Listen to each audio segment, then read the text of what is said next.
చేసాం. ఇప్పుడు మనం సంప్రదాయం ప్రకారం గోదాదేవి రచీకరణ చేసిన తిరుపావళి గ్రంథంలోని 18వ పాసురాన్ని స్వామివారికి నివేదన చేసుకున్నాం. ముందుగా గోదాదేవిని స్తుతిస్తూ 2 శ్లోకాలు చెప్పుకున్నాం. తిరువడిగలై శరణం సుప్తముక్తోతి కృష్ణం అధ్యాపయంతి స్వాతిష్టాయాం సృజనిగలితం యా బలాకృత్య భుంక్తే ఉదాత్తస్సై నమైదమిదం భూయ ఏవాస్తు భూయః సమతమణిమాలా చారుకల్లారాస్తా స్తనభరణమిదాంగి సాంద్రవాత్సల్య సింధు కవినితా వినిసద్విరా కృష్ణనాథ స్మృతి గోదా విష్ణుచిత్తాత్మజా నమః పాల్గొన్యాం తులసీ కాననోద్భవాం పాండే విశ్వంబరాం గోదాం వందే శ్రీరంగనాయకీం తిరువడిగలై శరణం ಒಂದು ಮದಗಳಿತ್ತ ನೋಡಾದ ತೋಲ್ವಳೆಯನ್ ನಂದಗೋಪಾಲನ್ மருமகளே நப்பின்னாய் அன்னம் கமலம் குடரி கடைத்திரவாய் ஓலி அலை மாதவி அண்ணல் மேல் பல்கால் கூவினகான் பெரளி உன்மனைத்துணம் பேர்பாடா மரக்கையால் மலையுழப்ப பந்து திரவாய் மகளிந்து ఏలోరెంబావాయ్. నేనే చెప్పుకున్నాం. భవనంలో ప్రవేశించారు.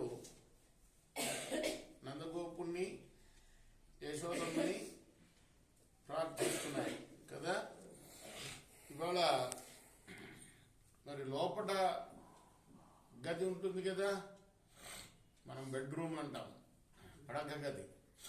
పడక గదిని తలుపు తెరవమని ప్రార్థిస్తున్నారు. ఎవరిని? నప్పిన్నయ్య, నీలాదేవి. నప్పిన్నయ్య అంటే నీలాదేవినే అంటారట, నప్పిన్నయ్య అని తమిళంలో. ఈమె మేనగోడలు అంటారు.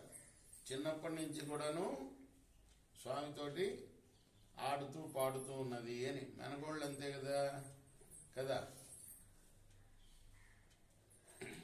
ఆమెను ప్రార్థిస్తున్నారు అన్నమాట.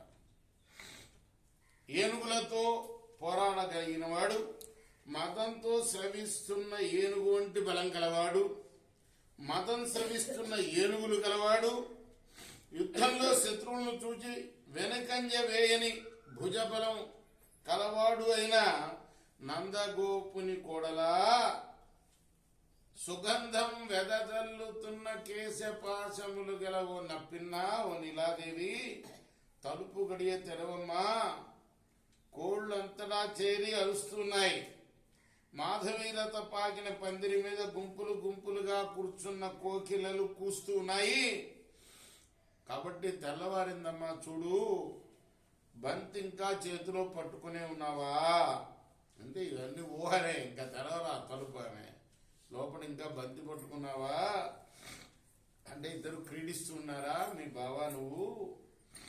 మేమేమో మా బావ యొక్క గుణాలను కీర్తించడానికి వచ్చాము.